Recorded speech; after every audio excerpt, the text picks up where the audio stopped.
संकल्प वृक्षारोपण समिति द्वारा लगातार 3 वर्षों से वृक्षारोपण करते हुए आम जनमानस को लगातार प्रदूषित होते वातावरण को संतुलित करने में मददगार साबित होने वाले वृक्षारोपण के प्रति जागरूक किया जा रहा है।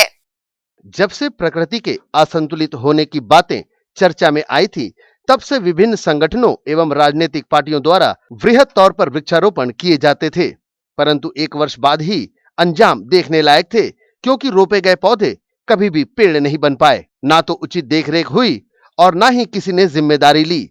ऐसे में आज कोविड संक्रमण के वक्त ऑक्सीजन की कमी की वजह से कई मौतें भी देखने को मिल रही हैं। यह वही ऑक्सीजन है जो वृक्षों द्वारा निःशुल्क मिला करती है, और आज इस ऑक्सीजन के लिए हमें भारी कीमत चुकानी पड़ रही है। ऐसे में लगातार 3 वर्षों से संकल्प वृक्षारोपण समिति द्वारा कई स्थानों पर वृक्षारोपण किए जा रहे हैं। साथ ही इन वृक्षों को आम जनमानस को सौंपा जा रहा है कि उनके द्वारा अपनी देखरेख में इन पौधों को वृक्ष बनाया जाए। आज प्रकृति के संतुलन बिगड़ने की वजह से मौसमों में भी बदलाव हो रहे हैं, जैसे कि इस वक्त भी देखा जा रहा है कि भीषण गर्मी का मौसम चल रहा है और इस मौसम में भारी बरसात भी हो रही है। संकल्प वृक्षारोपण समिति भिलाई के अध्यक्ष निशु पांडे ने इस अभियान के बारे में न्यूज टीम को जानकारी दी। साथ ही इनके द्वारा लगाए गए वृक्षों को संरक्षित करने वालों ने भी समिति की सराहना करते हुए संरक्षण में लिए गए पौधों को वृक्ष बनाने की जिम्मेदारी ली है। मैं निशु पांडे वृक्षारोपण के लिए अवेयर कर रहा हूँ लगातार लोगों को, और अभी संकल्प वृक्षारोपण समिति का अध्यक्ष घोषित किया गया हूँ अभी मैं। और इस बार हमारी मुहिम है कि लगातार जैसी बारिश शुरू होती है लगातार वृक्षारोपण किया जाए, और इसके पीछे उद्देश्य ये है कि हमने भिलाई में, छत्तीसगढ़ में, पूरे भारत में इस कोरोना की घड़ी में ऑक्सीजन की कमी के कारण बहुत सारे अपनों को खोया है, और उसकी पूर्ति के लिए हम चाहते हैं कि एक आदमी अपने आंगन में एक पेड़ लगाए जो उस व्यक्ति के लिए श्रद्धांजलि हो जिसे हमने खोया है, ताकि वो जीवन भर हमारे सामने रहे। और क्योंकि जो मर चुके हैं, जो जा चुके हैं, जिसको हमने खो चुका है, ऐसे लोगों की कमी तो हम पूरी नहीं कर सकते, ना उन्हें वापस ला सकते हैं, परंतु उनके नाम का एक पेड़ हम ज़रूर लगा सकते हैं। और अगर वो आम का पेड़ होता है, अमरूद का पेड़ होता है, या कोई भी फलाहारी पेड़ होता है, उसको भविष्य जब हम देखेंगे कि फल दे रहा है तो हमारे पूर्वजों की याद आएगी, और वो कभी खोएंगे नहीं अभी वो। आपका किस तरह से चलेगा?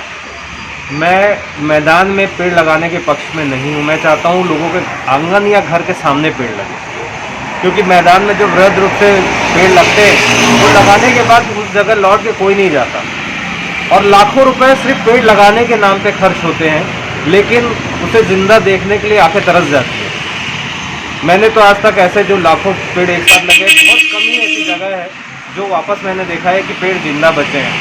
हमारे ऑफिस रोड में, चंद्रनगर का रोड है, गुरुद रोड, कोकार, जोर सिरसा में भी रोड में है, और ऐसी बहुत सारी जगह पे हम आपको पेड़ दिखा सकते हैं जो जिंदा है, और पिछले 1 साल में इसकी हाइट और वो देख सकते हैं कि आज कितने ग्रीन हो चुके हैं पेड़, हरे हो चुके हैं पेड़। मैं आपको दिखा सकता हूँ, पिछले बार हमने कम से कम 500 पेड़ लगाए थे, जिसमें दशहरा मैदान शामिल है, जिसमें रोड शामिल है, बहुत सारी जगहों पे हमने पेड़ लगाए जो आज भी जिंदा है। बमुश्किल, क्योंकि ऐसा होता है कि कई बार जाली निकाल के लोग ले जा लेते हैं, तो मुश्किल से 500 में से 5 या 6 जाली हमारी गायब हुई है, और बाकी जाली न ले जाने के लिए ऐसे लोगों के लिए धन्यवाद दूंगा कि आपने बाकी जाली रहने दी और हमारे पेड़ को। हाँ, उमाकांत मिश्रा मेरा नाम है, और यहाँ पे मैं 2 पेड़ की जिम्मेदारी लिया हूँ और पूरी तरह से उसकी देखभाल कर रहा हूँ, और जब तक बड़े नहीं हो जाए तब तक मैं देखभाल करूँगा।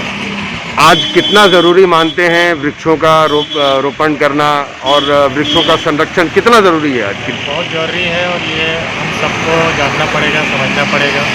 अगर नेक्स्ट फ्यूचर को बचाना है तो ये बहुत ज़रूरी है, प्रकृति को बचाना है। जिस दिन से पेड़ लगा है, निशु पांडे जी लगाए हैं, उस दिन से हमने उसका सेवा कर रहे हैं, उसमें पानी डाल रहे हैं, उसकी रक्षा कर रहे हैं, कोई गोलियाँ वोलिया न खाए करके उसका हर हमेशा देखभाल कर रहे हैं हम लोग। और जब तक पेड़ जब बड़े ना हो जाए तब तक उसका सेवा करते ही रहूँगा, ये मेरा उद्देश्य है। आज आम जनमानस को यह जानना होगा कि वृक्षों से मिलने वाले निःशुल्क ऑक्सीजन की कीमत कितनी होती है, और अभी अगर प्रकृति के संतुलन को बनाए रखने में अपना योगदान न दिया गया तो हालात आगे चलकर बद से बदतर भी हो सकते हैं। ग्रैंड एशिया न्यूज के लिए भिलाई से संतोष शर्मा की रिपोर्ट।